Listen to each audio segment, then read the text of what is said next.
So hello guys, तिमीहरूलाई एउटा आवाज गराउँछु है मैले।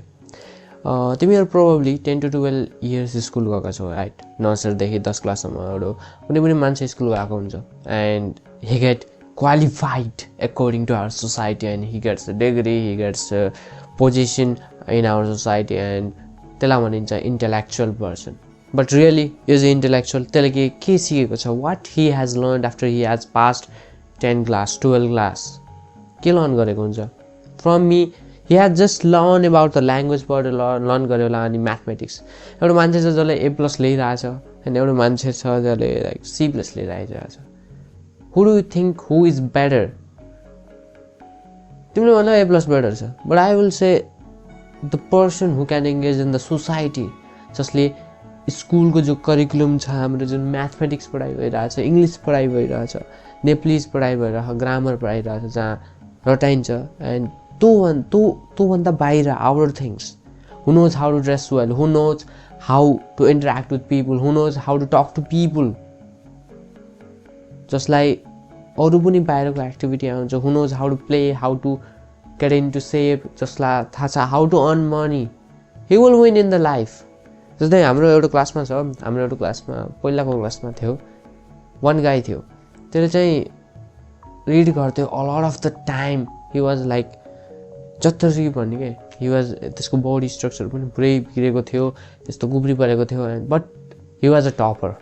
ही used to get straight A 75 को फुल मार्क्स छ भने 75 मा 75 नै ल्याउने मान्छे थियो।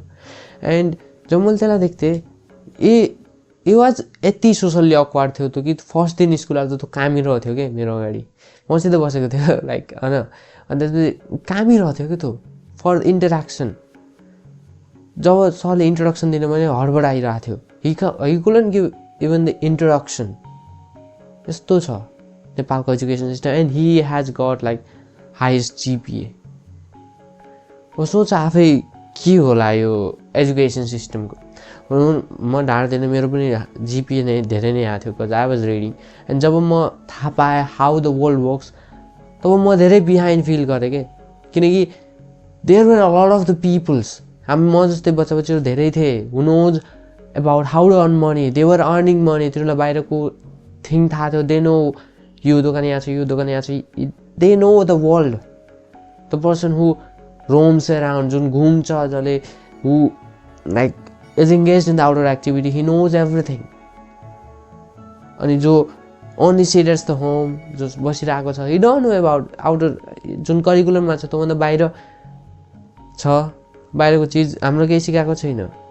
हाम्रो गभर्मेन्टले पनि एजुकेसन सिस्टममा केही पनि छैन। There is nothing in the education system. हाम्रो एजुकेसन सिस्टममा के छ, जस्ट हाम्रो जुन बाबाले भन्नु होला 10-20 इयर्स ब्याक त्यही करिकुलम छ हाम्रो, केही चेन्ज पनि भएको छैन। बुक पनि चेन्ज भएको छैन, हाम्रो बुकमा जुन मिस्टेक छ त्यसलाई पनि चेन्ज गरेको छैन। नथिङ हेज बिन चेन्ज्ड, केही पनि चेन्ज भएकै छैन।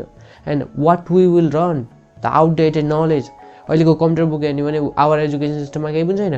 त्यति सिकाएको छ HTML बडी, HTMLमा केही सिकाएको, जस्ट हेडर फाइल लेख्न सिकाएको, बडी सिकाएको। अहिलेको AI को यो युगमा हामी के गर्ने हो, what will do by making that small website, teachers how to use AI। हाम्रो AI को इम्प्लिमेन्टेसन सिकायो, युज नयाँ वर्क फ्लो आइरह, AI APIजहरूको बारेमा खै हाम्रो करिकुलममा खै। 11 मा कम्प्युटर साइन्स लेख्यो भने जो ओल्डै करिकुलम छ, वाट हेज चेन्ज्ड?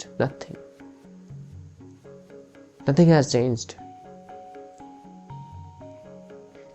अनि यो हाम्रो एजुकेसन सिस्टममा रट्टा, like there is a little bit of understanding केही गर्ला, but most of the thing you have to रटिङ।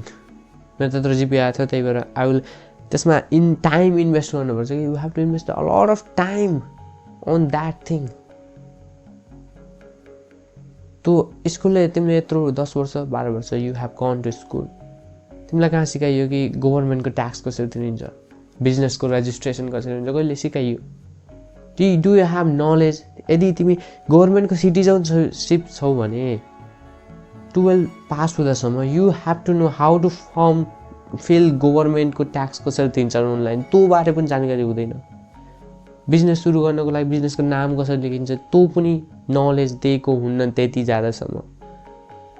Until pass भएर त्यो त सबै सिटिजनलाई थाहा हुनुपर्ने कुरो हो that's will be the common thing कि ट्याक्स कसरी तिरिन्छ त्यो पनि छैन how to register a company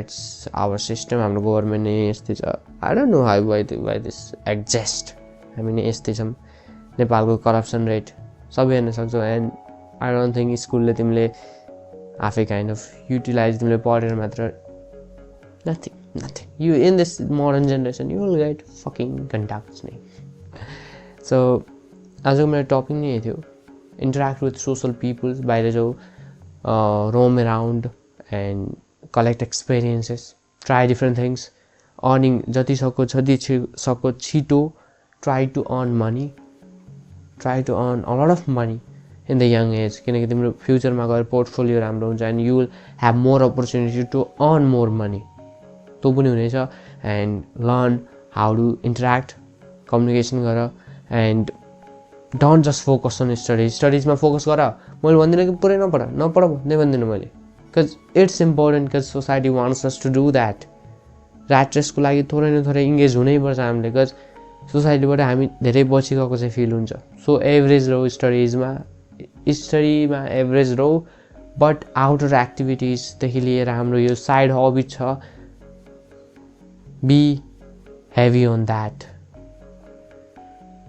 यो सोशल स्किललाई हाम्रो हेल्थलाई प्रायोरिटी नै गर्दिन हाम्रो स्कुलमा के भन्छ स्टडी पिटी ट्रेनिङ हुन्छ कहिले गेम खेलाइन्छ नो कहिले खेलाइन्न इट्स वर्षको लाइक 10-20 डेज होला त्योभन्दा धेरै खेलाइन्न and that's the truth of the Nepalese education system